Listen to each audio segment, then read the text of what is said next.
정확하게 얘기하면 이건 아니죠. 오늘 여러분 대통령 기자회견 어떻게 보셨습니까? 조금 전 아마 지금 마무리하고 있을 것 같은데요. 이재명 대통령 취임 30일을 맞아서 기자들을 그리고 대통령실로 초대해서 국민 앞에서 지금 현재 어떤 정부의 정책이 추진되고 있는지 또 국민들이 궁금한 내용이 무엇인지 하나하나 듣고 답했습니다. 만족하십니까? 아니면 조금 부족했습니까? 이재명 대통령답다. 정말로 대단하다. 속도와 내용 모두 역대급이다. 그래서 지금부터 이재명 대통령 취임 30일 기자회견에 대해서 집중 분석해 드리겠습니다. 정말 귀한 분 나오셨습니다. 김용남 전 의원 초대했습니다. 어서 오십시오. 네, 안녕하세요. 자, 대통령 기자회견 전체적으로 총평해 주시면 어떻습니까? 지금 막 끝이 났는데요. 실력이 드러났다. 예. 그러니까 미리 짜놓은 시나리오가 아니고 뭐 현장에서 추첨도 했잖아요. 질문할 기자들을. 그러니까 그러니까 계획되지 않았던 즉석에서의 질문을 받고 대통령이 답변을 이어갔는데 특징적인 것은 질문은 짧고 답변은 길었다. 전반적인 그 예, 예. 특징으로는요. 그리고 이재명 대통령 스타일처럼 매우 실무적이고 디테일한 답변도 많이 나왔고 사실은 그 답변 내용 중에 한 두 가지는 깜짝 놀랄 만한 답변이 나왔어요. 대표적인 게 대통령실에 특별감찰관을 뽑아달라고 국회에다가 보냈다. 네. 보내겠다고 했나 하여튼 요청했다고 예, 했습니다. 요청했다. 예. 그러니까 특별감찰관을 두겠다는 거잖아요. 예, 예. 이 특별감찰관 제도가 생긴 게 지금 한 8년 동안 8년 이상 없었죠. 마지막 대통령실의 특별감찰관이 박근혜 정부 때 이석수 특별감찰관이 있었습니다만 그 중간에 그만두는 상황이 만들어졌고요. 그 이후에 문재인 정부, 윤석열 정부 다 두지를 않았어요. 아무래도 불편한 껄끄러울 수 있는 그 자리니까. 그런데 그걸 두겠다는 의지를 밝혔고 또 하나 제가 깜짝 놀란 것은 지금 대통령 직속으로 되어 있는 감사원을 국회 소속으로 바꿀 수 있다. 네, 예. 저는 그 얘기를 들으면서 대통령이 너무 많이 내놓는 거 아니야? 이런 생각이 들었거든요. 자, 그 두 가지는 이제 획기적이다, 깜짝 놀랐다, 이제 이렇게 이제 하는데 어쨌든 현안별로 좀 이제 사안별로 좀 나눠서 보겠는데, 자, 특별감찰관 제도라면 당신도 이제 이렇게 대통령이 직접 얘기를 했습니다. 나도 불편하고 우리 가족도 불편할 수 있지만 그렇죠. 이거 지금 제도적으로 막아야 한다. 국회에서 추천해 주십시오라고 하는 것은 가족 그러니까 대통령 주변의 인물이 굉장히 불편함에도 불구하고 혹시라도 대통령 이름을 팔다거나 친인척이라는 이유 때문에 뭔가 다른 활동하는 것을 아예 원천적으로 막겠다고 하는 강력한 의지의 표명이지 않습니까? 그렇죠. 사실은 그리고 직전 정부에 대한 어떤 그 타산지석, 전차지게 이렇게 볼 수도 있겠죠. 네. 사실은 무소불위의 권력을 행사했잖아요. 대통령 부부가. 근데 특히 대통령도 아닌 대통령의 영부인이었던 김건희가 지금 김건희 특검이 수사를 계속 진행해 나가면 점점 밝혀지겠습니다만 도대체 어디까지 관여를 한 건지 또 어떤 일까지 했던 건지 깜짝 놀랄 일이 많았던 건 틀림없어 보여요. 네, 예. 근데 대통령실의 특별감찰관이 존재를 했고 그 자기 일을 제대로 했다면 그게 가능했겠느냐라는 반성적 고려가 있는 거죠. 그래서 이재명 대통령은 아예 원천 차단하겠다. 대통령이 아무리 의지를 갖고 있더라도 뭐 직계 가족뿐만 아니라 친인척 아니면 대통령과 가까운 사이 사람이 없을 수가 없잖아요. 근데 주변 사람들이 다 마음이 한결 같을 수는 없거든요. 그중에 조금 잘못된 생각을 갖게 되는 사람이 나올 수도 있는데 특별감찰관이라는 감시 감찰 기능이 제대로 작동을 하면 그 사람들이 뭘 나쁜 짓을 하려고 하다가도 경고를 받고 더 나가지 못하는 그런 효과를 기대할 수가 있는 거죠. 근데 불편한 건 틀림없는 사실이에요. 스스로 불편을 감수하겠다고 얘기를 한 거죠. 그리고 실제로 이제 특별감찰관 제도가 있으면 주변 친인척들이 자신의 개인 생활에 굉장히 침해를 받을 우려가 있다고요. 그것도 이제 민원으로 아니 나 아무것도 그렇죠. 하지 않는데 왜 대통령의 가족이라는 이유로 이렇게 불편함을 감수해야 하느냐라는 게 있거든요. 네. 그럼에도 불구하고 대통령이 이런 이제 강한 뜻을 국회에 직접 특별감찰관을 임명해 달라라고 요청한 것도 얼마나 청렴하게 국가 경영 운영을 하겠다는 대통령의 의지가 반영된 것인지 여러분 느끼실 테고요. 생방송으로 지금 오늘 대통령 30일 특별 기자회견 내용에 대해서 가장 빠르게 스픽스가 여러분들께 분석해 드리고 있습니다. 김용남 전 의원 나와주셨고요. 많은 분들이 댓글 주고 계십니다. 야, 오늘 귀가 완전히 정화되었다라는 미미님의 말씀, 그리고 민심을 고루 살피는 대통령 힘차게 응원합니다. 김서희 선생님, 위대하다 서머 H님, 제명 보유국이다 이렇게 로버트 리님께서 의견 주셨고요. 그리고 요즘 제대로 진짜 대한민국 돼 가는 것 같아 너무 좋습니다. 블루님, 우리 대통령 너무 잘하셨어요. 널러버추님, 야 진짜 대통령 맞습니다. 김기중 선생님. 자, 여러분 이 방송 좀 더 많은 분들이 동시에 볼 수 있도록 좋아요 눌러주시면 전 세계에서 오늘 대통령 기자회견을 가장 빠르게 신속하게 정확하게 그리고 아주 심도 있게 분석하는 스픽서 김용남 의원과 긴급 편성하는 내용 함께 나누어 볼 수 있습니다. 자, 감사원을 국회 이전하는 거 동의한다 하겠습니다. 이제 이 말은 감사원은 정부에서 대통령이 가장 강력하게 그렇죠. 통제할 수 있는 그 일종의 보루 같은 것인데 과감하게 내놓겠다. 이거 어떻게 봐야 됩니까? 아니 사실은 이게 가장 크고 예리한 칼이라고 볼 수 있죠. 감사원을 통해서 정부의 모든 부처 내지는 공무원에 대한 어떤 감찰 기능을 갖고 있는 거잖아요.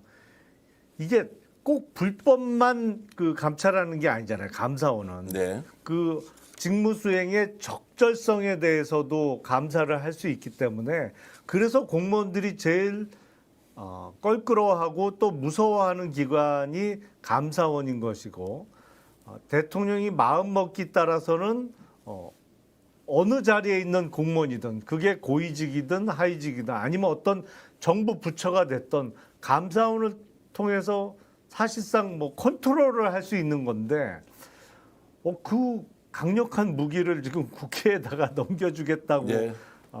얘기를 하니까 뭐야 뭐 욕심이 없나 뭐 이런 생각이 갑자기 들었어요. 그러니까 국회 기능을 강화시키고 국회가 실질적으로 행정부를 견제할 수 있도록 권한을 줘야 한다. 그러면 당장 이제 정부조직법 개정을 해야 되지 않습니까? 그렇죠.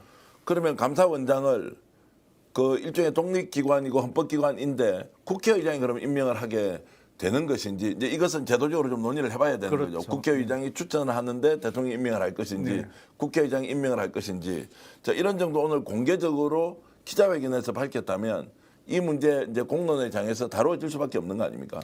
그렇죠. 사실은 감사원이 국회 소속으로 대통령 소속에서 국회 소속으로 바뀐다고 하면 국회가 정말로 명실상부하게 행정부를 견제할 수 있는 막강한 수단이 생기는 것이거든요.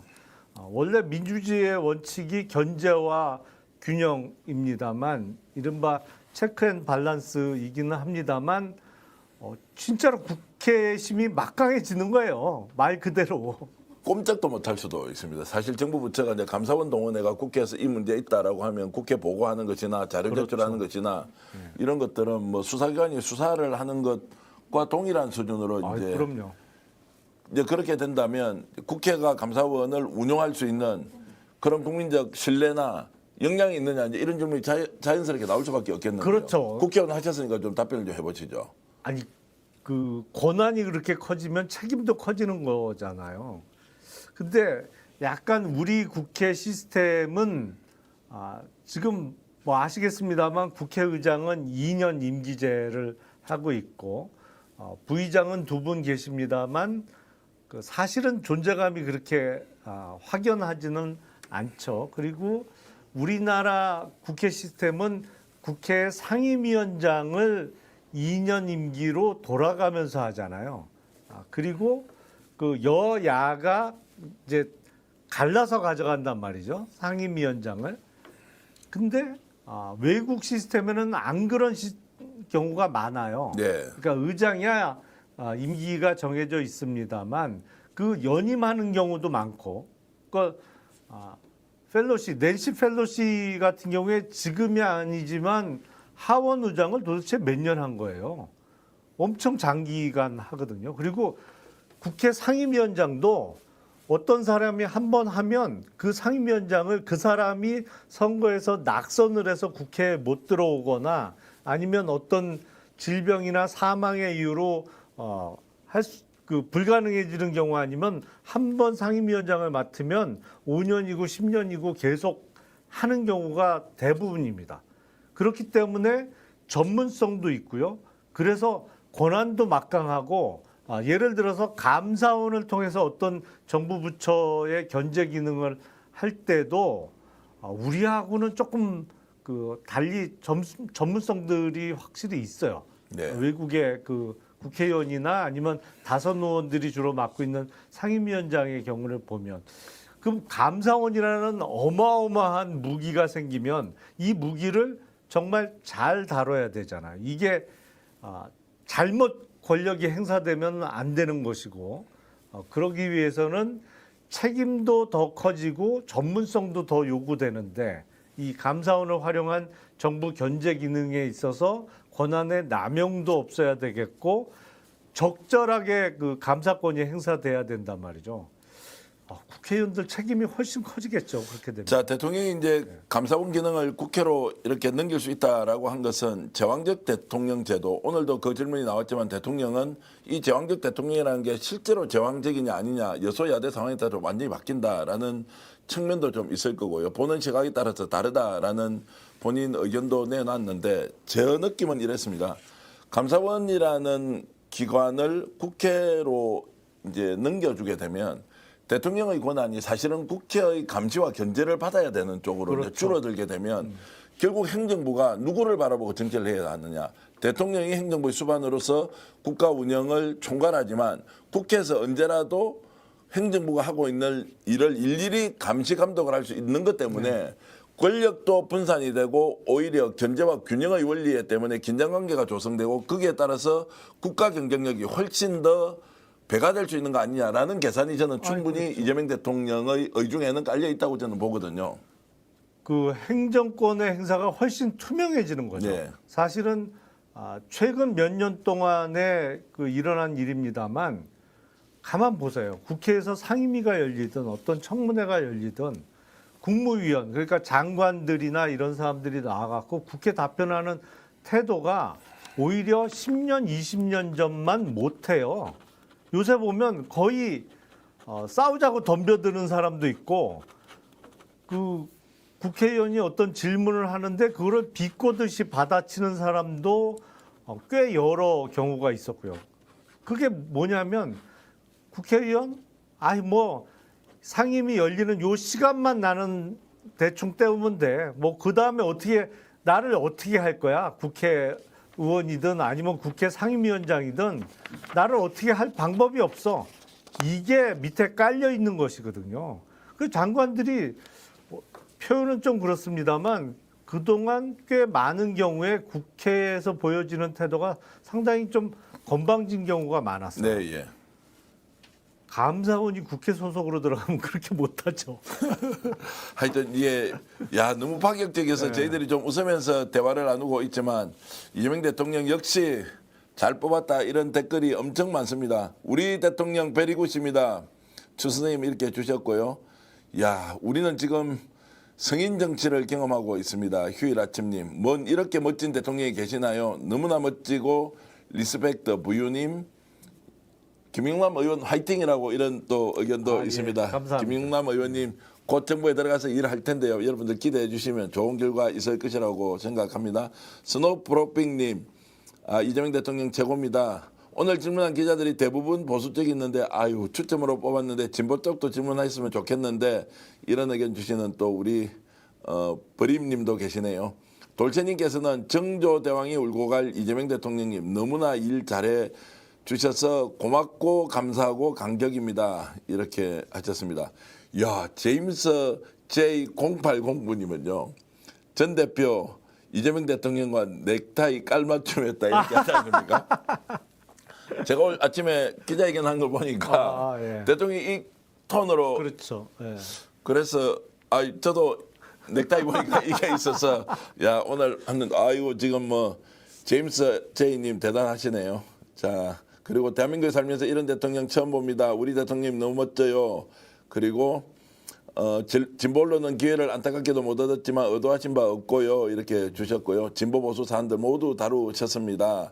진짜라는 말이 진짜 어울리는 대통령 이 나라 잘 부탁합니다. 검찰개혁 반드시 됩니다. 처음부터 끝까지 오늘 기자회견 본 국민으로서 이 정부는 확실히 성공할 것입니다. 이재명 대통령 너무 멋집니다. 초심 잃지 말고 화이팅 하십시오. 자, 문제는 국힘이 정권 잡으면 말짱 도루묵인데 어떻게 하나요? 이렇게 이제 조 선생님은 주셨는데 어쨌든 오늘 대통령 자신감 넘치는 그 모습 보고 있는 국민의 한 사람 마음이 든든합니다.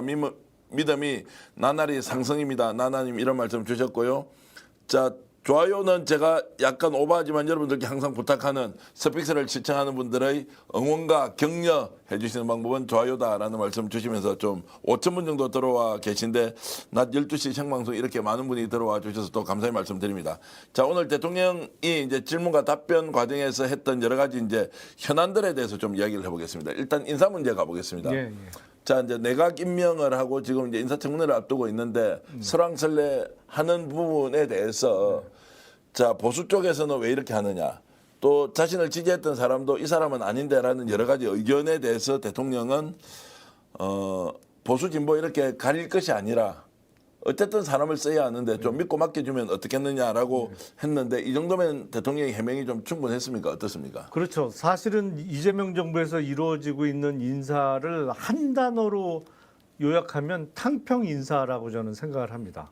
그러니까 오히려 이재명 대통령 내지는 민주당의 강성 지지층 입장에서는 아니 왜 저런 사람을 써? 우리 편이 아닌데 뭐 저 사람은 전임 정부 사람인데 왜 쓰는 거야? 이런 불만이 나올 수도 있습니다만 인사 내용을 들여다보면 이른바 친명, 비명 구분 없이 지금 8명의 현역 의원들이 장관 후보로 지명이 됐습니다만 친명계 의원들만 쓴 게 절대 아니잖아요. 오히려 비명계로 분류될 수 있는 분들이 많아요. 그리고 심지어 지난 윤석열 정부에서 장관을 하던 그리고 식약처장을 하던 분도 유임이 됐잖아요.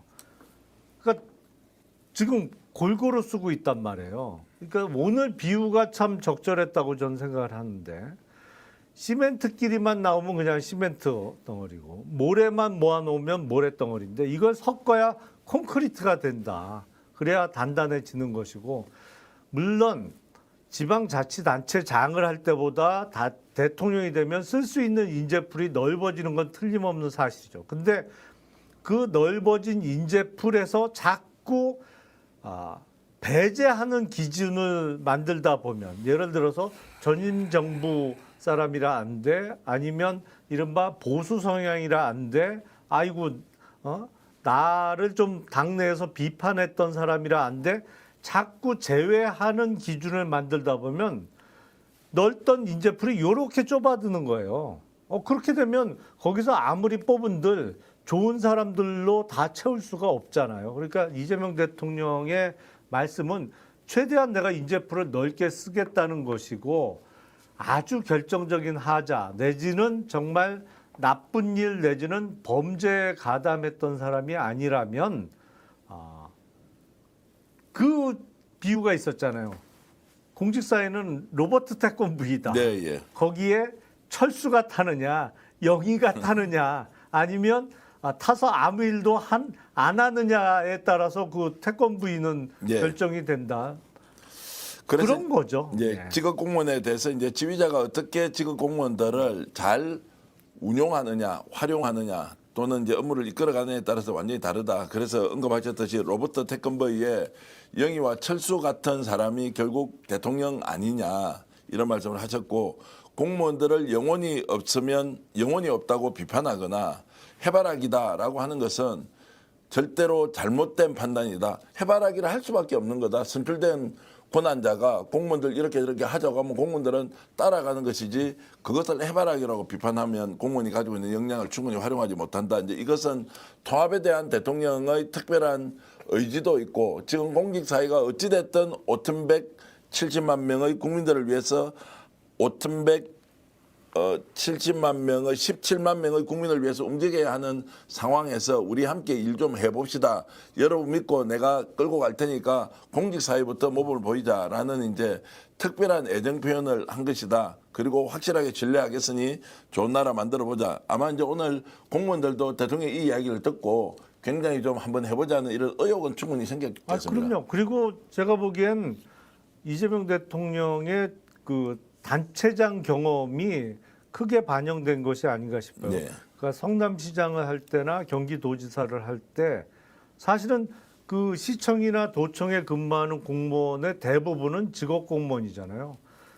그분들은 국민의힘 출신 단체장이 오면 또 그 시장이나 도지사에 맞춰서 일을 했던 것이고 민주당 출신 단체장이 오면 또 그 단체장의 그 어떤 정책이나 뭐 방향에 맞춰서 일을 해왔던 것이거든요. 네. 그래서 직업 공무원에 있어서 자꾸 배제하는 기준을 만드는 건 옳지 않고 내가 사람 쓰는 거에 따라서 방향과 내용이 결정된다. 저는 뭐 오르신 말씀 아닌가 싶습니다. 자, 조금 전에 속보가 하나 들어왔습니다. 김민석 국무총리에 대한 인준 표결이 오늘 있기로 했죠. 7월 3일 날 하기로 했는데 국민의힘에서는 본회의 불참하기로 했다. 조금 전에 당론으로 결정했다는 소식이 전해지고 있는데 이 부분은 뭐 잠시 후에 필요하면 한 번 더 이야기 나누기로 하고 결국 지금 집권 여당과 그리고 이제 소수 야당을 중심으로 이렇게 이제 인준 표결을 시작할 것 같은데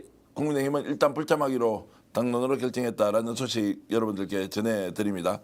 자, 대통령이 오늘 이제 협치와 관련된 질문을 받고 충분히 협치를 하겠다. 그런데 타협과 야합은 구분해야 하고 봉합과 통합도 구분해야 한다. 이제 이러면서 공식, 비공식 모임, 비공식 모임, 그리고 공식 모임 어떤 것이든 좋으니까 자주 하자라고 이제 정례화는 어렵지만 협치에 대해서 굉장한 의지를 가졌는데 여기에 대해서 국힘은 어떤 반응을 보일까요? 대통령이 이제 이런 의지를 표명하면 오늘 당장 대통령 기자회견에 대한 여러 가지 이제 논평을 할 거 아닙니까? 그렇죠. 어떻게 나올까요? 이제 지금 김민석 국무총리 자 임명 동의 절차에 대해서 불참하기로 했다. 대통령 30일 만에 기자회견을 했다. 여기에 대해서 논평이 나와야 하는데 어쨌든 경험을 살펴보시면 어떻게 지금 국민의힘은 나올 것 같습니까? 좋은 얘기는 안 나오겠죠. 안 하겠습니까? 좋은 얘기는 안 나올 것 같아요. 그러니까 오늘 모처럼 만에 정말 오랜만에 여야 합의로 상법 개정안이 통과될 예정이었죠. 네. 그거는 통과가 될 것 같은데 사실은 그 여야 합의로 통과를 시키다 보니까 주요 내용이 몇 개 좀 빠진 상태에서 통과되게 생겼어요. 그러니까 집중 투표제나 뭐 몇 가지가 좀 빠졌는데 그거는 국민의힘 쪽의 요청을 받아들이는 형태인데 그건 조금 시간을 두고 다음 개혁 작업은 해야 될 것 같고 그래서 이제 근데 여야 합의로 법률 통과 주요 법률을 통과시킨 지가 되게 오래됐잖아요. 그렇죠. 협치를 아주 잘했다. 어제는 정말로 대단한 성과다. 이런 평가 많았습니다. 예. 그래서 이제 좀 바뀌려나 그랬더니 바로 또 총리 인준안 표결에는 아예 불참하는 거로. 그러니까 아마 법안 표결에는 들어왔다가 총리 인준안 표결에는 집단 퇴장하는 모습을 또 보여줄 것 같아요. 그런데 송원석 원내대표가 이런 장면 같으면 자 당론으로 부결 당론을 정해놓더라도 자유투표해라 그냥. 그렇죠. 그러니까 강제투표는 아니고 그럼 최소한 국회를 지키고 있으면 뭔가 협치의 공간이 열리지 않습니까? 오늘도 여론조사 결과를 보니까 뭐 국민의힘은 TK에서도 아예 안 돼요. 지금 민주당보다. 뭐 PK는 말할 바가 없고요. 그러면 이런 정도 상황이면 당이 사실상 절멸 상태에 빠질 수도 있는데 이런 방식으로 의기장을 놓게 되면 실제 그럼 지지자들이 야 그래도 김민석 저 안 되니까 불참 잘했다 이렇게 평가하기도 현실적으로 쉽지 않을 것 같은데. 그렇죠. 사실은 불참을 한들 결과의 변화는 없잖아요. 그러면 국회의원이 아니 그래 뭐 문제가 있다 반대한다 그러면 본인의 그 의지를 표로 나타내면 되잖아요. 예. 표결에 참여해서 반대표를 던지는 한이 있더라도 참여는 해야 되는 거죠. 근데 매번 저렇게 중요한 표결이 있을 때마다 그냥 집단 퇴장을 해버린단 말이에요. 그 점점 멀어질 것 같아요. 그러니까 제가 보기엔 국민의힘은 지금 계속 지도부를 영남권에서 가져간다는 게 예. 이른바 수도권 민심 내지는 중도층 민심과는 점점 멀어지는 악순환이 계속되고 있는 것이 아닌가 싶습니다. 근데 영남이라고 제가 표가 모인다라고 저는 보장하기 어렵다고 생각합니다. PK가 그러면 이제 오늘 김민석에 대해서 표결 불참 잘했다 이렇게 평가하기 어려울 것 같고요. 왜냐하면 김민석 국무총리 후보가 실제로 심각한 문제여서 결격 사유에 해당한다는 좀 객관적 판단이 있다면 저렇게 할 수도 있지만 그런데 대통령이 밀어붙이고 있다. 집권 여당이 밀어붙인다라고 했을 때 반발하는 것과 내용의 상당 부분이 해명이 되었고 뭐 일부 착오가 있긴 합니다만 전체적으로는 해명이 됐다라고 볼 수 있는데도 국힘이 저런 방식으로 하는 것은 정치적 이익을 얻을 수 있느냐라는 부분에 대해서는 저는 이제 의문을 좀 제기하겠습니다. 대통령 기자회견 쪽으로 조금만 더 돌아가서 말씀드리겠습니다. 검찰개혁과 관련돼서 오늘 이제 채널A 기자가 이렇게 질문을 했습니다. 자, 정청래, 박찬대 당대표 후보가 추석 전에 다 이렇게 검찰개혁 끝낸다고 하는데 어떻게 됩니까? 라고 이제 질문을 하니까 대통령은 여기에 대해서 예민한 질문이다. 이렇게 하면서 어떻게 설명했는지 대통령 의중을 좀 한번 말씀을 해 주시죠. 일단 그 개혁에 대한 의지는 다시 한번 확인을 시켜줬고요. 다만 단어가 제가 지금 정확하게 기억이 안 나는데 그 수사와 시행? 기소를 분리하고 예. 그리고 검찰개혁과 관련된 것은 제도로서 이제 국회에서 만든다. 그렇죠. 고착이라고 했나? 뭐 예. 하여튼 안정이라고 그랬나? 예. 뭐 그게 추석 전까지 이루어지기는 조금 어렵지 않을까. 그러니까 그런 표현을 썼던 것으로 제가 기억을 하는데. 제도적 얼개 정도는 만들 수 있고 그렇죠. 추석 전에 얼개. 그것이 정착되고 네, 안착되는 데는 절대 시간이 필요할 건데. 맞습니다. 정착이라는 단어를 썼는데 그러니까 기본 방향은 추석 전까지는 당연히 나오는 것이고 예. 정착되기까지는 사실은 어떤 그 형사사법 시스템을 바꾸게 되면 법률안의 개정도 필요합니다만 그 밑에 시행령, 시행규칙 그리고 실제 그 대검 내지는 이제 기관에서 나오는 그 시행 지침 같은 게 쭉 연결이 돼야 되잖아요. 네, 예. 그러니까 그와 관련해서는 조금 더 시간이 필요할 것이다라는 내용으로 저는 이해를 했고 뭐 법 개정은 되더라도 사실은 우리가 지난 정부에서 경험을 했잖아요. 형사소송법이 바뀌더라도 시행령, 시행규칙을 통해서 법의 취지와는 다른 내용으로 실제로는 적용되도록 할 수도 있기 때문에 그 세부 작업까지 다 해서 제도가 변경돼서 그게 정착되는 데까지는 조금 긴 호흡으로 가져가야 되지 않겠냐는 내용입니다. 그래서 오히려 그렇게 하는 것이 개혁의 완수라는 측면에서는 더 나은 것이 아닌가. 시간에 쫓겨서 빨리 하는 것보다는 방향과 큰 덩어리는 결정을 하고 정말 그 사이에서 어떤 부작용을 최소화하기 위한 작업은 좀 더 여유를 갖고 계속 해 나가야 되지 않을까 싶습니다. 자, 그래서 이제 대통령은 확실하게 제도를 만드는 국회의 역할과 그리고 그것이 입법화되면은 정부에서는 조직의 안정과 개혁의 과정들을 제대로 이제 이렇게 또 진행하는 것이 중요하다. 이렇게 저는 들었습니다. 좀 머릿속에 남는 것은 기소를 위해서 수사를 하고 아예 수사를 위해서 조작을 하고 이제 이런 이제 검찰의 행태 때문에 기소와 이제 수사를 완전 분리하는 데서는 국민들이 동의가 된 것 같다라는 걸 하면서 정말로 간첩 혐의 덮어씌워서 국가가 특정인을 하루 만에 사형, 그 이제 인혁당 사건에 대한 것이었고 권력의 힘으로 박정희 정권 시절에 수없이 많은 사람들이 간첩 사건으로 이제 희생이 당하고 전두환 때는 아예 그냥 자신의 권력을 유지하기 위해서 광주에서 정말로 학살을 저질렀던 이제 이런 것들이 국가폭력인데 이건 이제 완전히 제도적으로 막아야 된다. 그리고 검찰이 지금까지 보여왔던 행태에 대해서 지금은 제도적 보완을 통해서 제도적 혁신을 통해서 검찰을 사실상 해체 수준으로 가야 한다. 물론 대통령의 해체라는 단어를 쓰지 않았지만 이제 역사의 뒤안길로 사라지는 마지막 단계에 대해서 검찰 개혁의 의지도 확실히 밝혔다. 이렇게 이제 볼 수 있습니다. 지지율과 관련해서 대통령은 지지율이 굉장히 높은데요라고 이렇게 기자가 질문하니까 저 문재인 대통령 80%였는데요. 뭐 이렇게 이제 얘기를 하면서 국정 지지율이 높다는 것은 그렇지 않다고 생각하는 것 같고 그리고 자신을 지지하지 않는 사람이 뭐 절대로 지지하지 않고 잘못됐다는 사람이 20, 30% 있다. 문제인식을 좀 다른 방식으로 하고 있습니다. 아 지금 지지해줘서 고맙습니다. 열심히 하겠습니다라가 아니고라 본인을 지지하지 않는 사람이 지금 30%는 아주 잘못됐다라는 사람에 대한 것도 좀 솔직하게 표현하던데 어떻게 보셨습니까?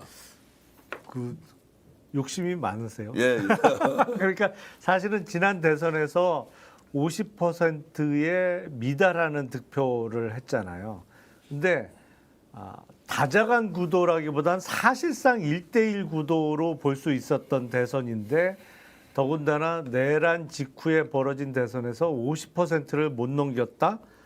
그게 대통령 본인 입장에서도 아니면 지지층 입장에서도 뭐지? 당연히 50%는 넘겨야 되는 선거인데 라는 생각이 분명히 있었을 거예요. 저도 사실은 그랬어요. 아니 이 50%를 못 넘긴다고? 그러면서 드는 생각이 이 반감이 역시 크구나. 그러니까 기존에 어떤 더 씌워졌던 이미지 뭐 이런 거로 인해서 비호감 내진 반감이 꽤 크다는 거를 그 투표 결과에서 알 수 있었는데 지금 30일 만에 사실은 많이 올라왔죠. 네. 그 득표율보다 훨씬 10% 훨씬 더 넘게 지금 지지율이 올라왔는데 근데 정작 본인께서는 야 60%는 부족해. 이 말씀을 하신 거잖아요. 기자는 지지율이 높다. 왜냐하면 득표율보다 벌써 10% 이상 올라왔기 때문에 그런 의미에서 높은 지지율이라고 표현을 했는데 대통령께서는 높긴 뭐가 높아? 더 높아야지. 이 얘기를 한 거예요. 근데 시간이 지나면 더 높아지지 않을까요? 네. 사실은. 제가 이제 그 장면에서 좀 이게 좀 눈여겨본 대목은 대통령이 지금 현재 본인을 반대하는 사람이 한 30% 정도가 아주 극렬하게 또는 좀 나쁘게 이야기하면 매우 싫어하는 사람들이 존재한다는 걸 인지하고 있고 이분들도 본인이 지금 실적과 성과로 설명하고 최소한 나를 지지하지 않더라도 미워하지만 괜찮다라는 평가를 받도록 제가 하겠다. 여기에서 정말 이재명 대통령다운 굉장한 솔직함이 그대로 드러나니까 지지하지 않아도 좋습니다. 그런데 여러분들이 저희 성과를 인정해 줄 수 있도록 저는 최선을 다하겠습니다. 갈라치기가 아니지 않습니까? 그렇죠. 야, 이런 발언도 정말로 자신감이 없으면 저런 정도의 설명을 진솔하게 할 수 있느냐 이런 생각이 좀 들더라고요. 일단 말의 그 태도나 내용이 직전 정부와는 너무 다르잖아요. 예, 예. 그때는 무슨 연설만 하면 아주 극단적인 단어를 써가면서 그때 뭐라고 했지? 무슨 공산 전체주의 내지는 뭐 온갖 단어 그 기이한 단어를 사용해 가면서 본인과 반대 입장에 서 있는 측을 공격을 했잖아요. 그리고 체제 전복 세력이니 네. 뭐 종북 주사파니 공산 전체주의 세력이니 그러니까요. 하도 많이 들어가지고요. 그 태도와는 180도 다른 거죠. 180도 사실은 다르죠. 예. 지금 60%가 넘는 국민이 지지하고 있지만 아직도 배고프다. 네. 적어도 나를 좋아하진 않더라도 뭐 나의 성과는 인정하도록 만들겠다는 의지를 드러냈는데 그런 자세라면 지지율은 계속 올라갈 거라고 저는 생각합니다. 본인도 충분하지 않다. 지금부터 이제 정말 실력을 좀 더 드러내고 성과로서 국민들에게 설명하겠다 이제 이렇게 했고요. 특히 이제 한 달 동안 가장 잘한 게 뭔지 이렇게 설명해 보라고 했을 때 주가 이야기를 하더라고요. 그렇죠. 시장을 정상화시키고 주가 3천 그리고 이제 이게 전체적으로 국부가 이제 늘어나는 거지 않습니까? 이런 부분에 대해서 전체 국민은 아니지만 어쨌든 주식을 하는 국민들은 국가의 자산이 늘어났으니까 이것은 제가 좀 성과를 낸 거 아닙니까? 역시 이제 성장 문제. 이제 이런 데 대한 것들의 강한 의지가 이제 처음부터 이렇게 드러나더라고요. 자, 그래서 이제 지금 이제 경제와 민생과 관련돼서 민생 지원금 문제 그리고 경제 성장 이슈 이제 이런 부분에 대해서도 오늘 좀 국민들에게 확실하게 안도감을 좀 주는 이런 대통령의 발언이 이어진 거죠. 그럼요. 일단 주가는 거짓말을 할 수 없어요.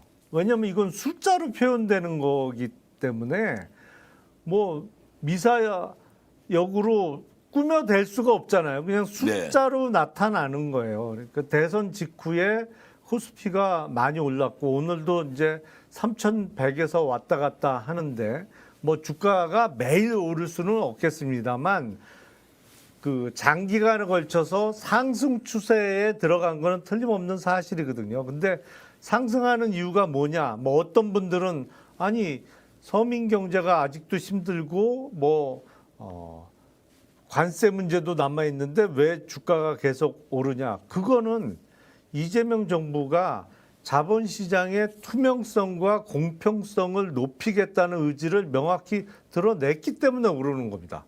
그동안은 한국 주식이 경제 상황이 매일 나빠서 항상 나빠서 싼 주식이었던 게 아니고 공정하지 못했거든요. 네. 주식시장에서 이루어지는 여러 가지 행위에 대해서 그 지배주주들이 마음대로 하더라도 그거로 인해서 어떤 제지나 방해를 받지 않는 시장이었기 때문에 다른 나라에 비해서 매우 싼 주식이었는데 그거를 이제 투명성 있게 정상화하겠다고 하는 것이 주가로 나타난 것이고 그거는 어떻게 무슨 한미동맹을 제가 강화했습니다 식으로 말로 주장해서 억지를 부릴 수 없는 부분이죠. 이건 네, 분명히 이미 나타나고 있는 성과예요. 예. 이제 앞으로도 더 많이 남았습니다만 주가도 정말 임기 중에 코스피 5천을 찍을 수 있을 것이고요. 지금 최근에 문제가 되고 있는 부동산, 특히 서울의 선호 지역의 아파트 급등세를 어떻게 해결할 것이냐, 그리고 생활 물가가 지금 꽤 많이 올랐는데 네, 예. 이 부분과 관련해서도 이제 실력으로 보여드리는 수밖에 없죠.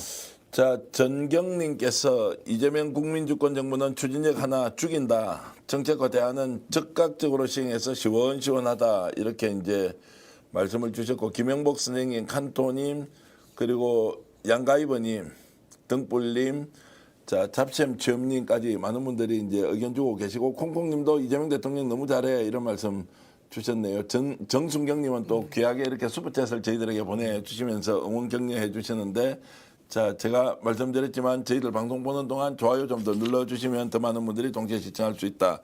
이 말씀 좀 드리겠습니다. 대통령 오늘 기자회견 여러분들은 어떻게 보셨습니까?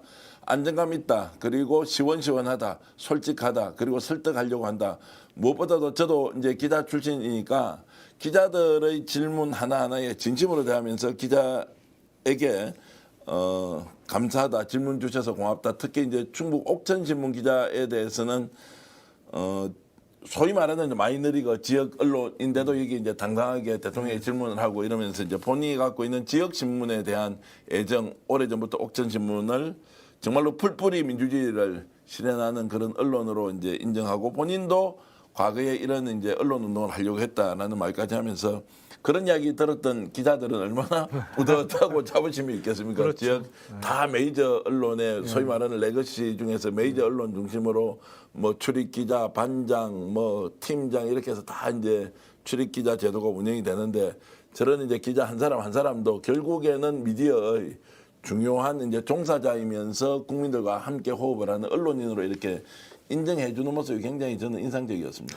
대통령 기자회견에서 어떤 기초단체 명이 들어가 있는 언론사가 질문하는 거를 처음 본 거 아닌가 싶어요. 그렇습니다. 예. 사실은 뭐 영남일보, 뭐 부산의 국제신문, 부산일보, 뭐 매일신문, 뭐, 그렇죠. 뭐 대전일보, 광주일보, 뭐 이런 강원일보도 많이 들어봤죠. 거기는 이제 가끔 예. 질문하고 뭐 이런 모습을 봤습니다만 기초 단체 명이 들어간 신문이 질문하는 거 제가 요번에 처음 본 것 같은데요. 실제 기자회견에 참여한 것도 아마 처음인 것 같습니다. 제가 그러니까요. 보니까. 예. 그러니까 아마 풀뿌리 민주주의 예. 한다고 이제 기초자치단체인데 저런 지역신문 이제 연합쳐도 아마 뭐 100개 정도는 될 것 같은데 어쨌든 이제 그렇게 질문하는 모습이 참 인상적이었습니다. 예, 예. 아니, 확연히 그전과는 바뀐 모습 아닌가 싶고요. 좀 더 지역 언론에 근무하시는 분들도 자긍심이 높아지지 않았을까 싶어요. 예. 자, 오늘 시청자 여러분들의 대통령 100일 기자회견에 대한 소감은 어떻습니까? 댓글 올려주시면 좀 소개를 해드릴까 하는데요. 너무 잘하니까 비판할 게 좀 있어야 저희들도 논평하는 사람이 좀 제가 심하게 말씀드리면 밥도 먹고 사는데 오늘은 전반적으로 너무 잘하셔서 그러니까요. 비판할 게 별로 없고 권한도 아예 국회로 줘서 감사원 가져가시라. 그리고 혹시 자신의 주변 인물이 문제가 될 수 있기 때문에 특별감찰관을 바로 국회에서 임명해주면 받아들이겠다. 뭐 이런 것은 대통령 그냥 꽁꽁 묶어놓고 제가 하는 대로 여러분 평가하시고 감시와 견제는 국회에서 해주십시오. 그리고 우리는 5,117만 명의 국민을 위해서 모든 공직자들이 열심히 국민을 위해서 봉사하겠습니다. 위성락 지금 안보실장이 코피가 났는데 그 코피가 중요한 것이 아니라 국민들이 이걸 바라보고 우리 공직자들이 하는 일은 5,117만 시간의 의미가 있는 것이다. 이렇게 하니까 야, 참 같이 일하는 분들은 좋기도 하겠습니다. 역량이 신장되어서 좋고 다음에 또 더 큰 정치할 수 있는 거 아닌가요? 저 대통령과 같이 일하면요. 아니, 그렇게 근데 되는 거 아닌가요? 같이 근무하는 분들이 과연 좋기만 할까요? 지금은 안 좋지만 다음에 뭐 자치단체장, 국회의원 뭐 더 큰 일 다 할 수 있는 거 아닌가요? 아니, 제가 지난주에 지금 모 비서관을 잠깐 봤는데 얘기 들어보니까 너무 불쌍하게 살던데요. 그래서 보니까 그 집에 일주일에 하루인가 이틀을 가서 집에서 잔대요. 예. 그리고 너무 바빠갖고 사무실에 그 간이 침대에 갖다 놓고 한 5일 이상은 사무실에서 지금 자고 있던데. 근데 이게 수시로 과제가 떨어지니까 근데 그 과제가 뭐 실장이나 수석을 통해서 떨어지는 게 아니고 다이렉트로 떨어진다는 거예요. 비서관한테 바로. 예. 대통령이 바로 뭐 이렇게 그러니까 매일매일이 그 전투 상황인 거예요. 정말 고생들 많이 하고 있더라고요. 제가 조금 전에 100일이 됐다고 했습니까? 30일 한 달 기자회견에 대해서 제가 말씀을 잘못 드린 것 같은데 지적해 주셔서 고맙고요. 어쨌든 30일 기자회견에 대해서 전반적으로 대통령의 자신감 그리고 솔직 담백한 대화 그리고 아마 오늘 오찬이 지금 이제 이루어지고 있을 텐데 야5당 이제 소수정당 대표들하고 점심 약속이 있는데도 대통령이 정말로 국민들과 한마디라도 더 나누기 위해서 기자들 질문 받으려고 하는 모습을 보고는 야 정말로 자신이 하고 있는 대통령의 일을 국민들에게 소상하게 알리겠다는 의지가 얼마나 간절해 보였는지 참 대통령 잘 뽑았다는 생각 저는 아니 많이 그리고 했습니다. 야당 대표들하고도 상당히 이미 자주 만나고 있는 거예요. 예. 그렇잖아요. 맞습니다. 취임하는 날 오찬을 같이 했고 그 이후에 국회에서 시정연설하기 전에도 만났었고 오늘 또 오찬 잡고 자주 만나고 있는 거고 제가 보기엔 이러면 이럴수록 야당의 입지는 좁아질 수밖에 없겠어요. 네. 대통령이 이렇게 먼저 다가서고 소통하면 야당이 오히려 힘을 얻는 게 아니고 작아지죠. 예. 아니 그리고 특별감찰관 문제만 해도 국회에서 추천해 주라. 나 감시할 사람. 아니 그걸 야당이 반대할 수가 없잖아요. 그러면 어떤 나중에 야당에서 대통령을 아니면 집권 세력을 공격할 때 특별감찰관 그래 잘 뽑았어야지 너희들이. 예. 그러니까 점점 작아질 수밖에 없겠어요. 그러니까 대통령이 모든 것을 내놓음으로써 오히려 협치 그리고 통합은 잘 이루어지고 야당이 여기에 조응하면서 제대로 경쟁구도 합리적인 경쟁관계를 만들지 못하면 오히려 국민들로부터 외면받거나 그 정당이 더 작아질 수밖에 없다는 오늘 김용남 의원의 말씀 잘 챙겨볼 필요가 있을 것 같습니다. 대통령의 오늘 여러 가지 이제 사안에 대한 솔직 담백한 모습 때문에 아이고 정말 대통령이 잘 뽑았다라는 생각 여러분들이 하셨을 텐데요.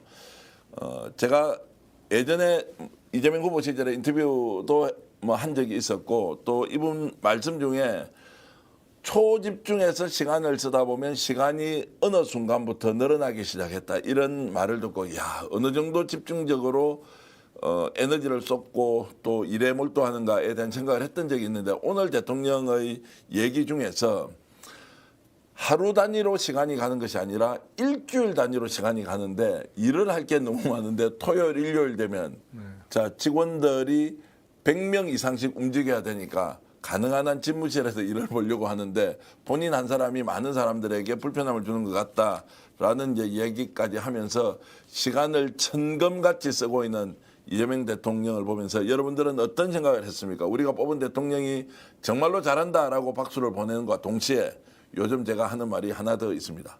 나도 이재명처럼 살면 내 삶이, 내 조직이, 내가 속한 공동체가 경쟁력을 엄청 가질 수 있다. 복잡한 문제를 단순화시키고 그 단순화시킨 것이 혹시라도 갈등의 문제라 하더라도 나와 상대가 함께 이익을 볼 수 있는 길을 찾으면 없는 것이 아니다. 감정보다 이성이 더 중요하자 결국에는 이익을 키우는 것이 무엇인지에 대해서 이재명 대통령이 국정 운영을 하면서 국민들에게 실제 보여주는 것 아닌가라는 생각이 듭니다. 저는 오늘 김용남 의원의 정말로 정부 참여를 간곡히 바라기도 하고 원하기도 하고 많은 분들이 이재명 대통령과 김용남 전 의원이 함께 일을 하면 훨씬 더 우리 나라가 발전할 것이라는 생각하고 있기 때문에 이 방송을 보시는 분이 혹시라도 추천하실 수 있다면 김용남 전 의원 제가 진심을 담아서 추천한다는 내용도 말씀드리겠습니다. 오늘 급히 이렇게 나와주셔서 아유, 감사합니다. 진심으로 감사히 말씀드리고요.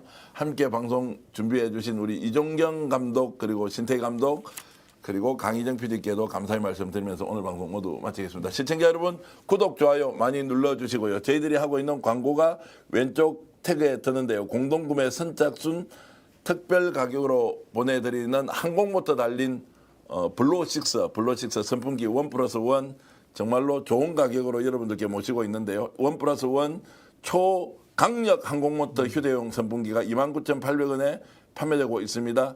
우측 상단에 저희들 댓글창에 보시면 시원하게 어제 노영희 변호사하고 저하고 그리고 국회의원 한 분과 써봤는데 너무너무 좋아가지고 여러분들도 강력하게 추천드리겠습니다. 좋아요, 구독해 주신 여러분께 진심으로 감사의 말씀드리면서 생방송으로 보내드린 긴급 편성 여기서 모두 마치겠습니다. 김용남 의원, 정계환이었습니다. 고맙습니다. 네, 감사합니다.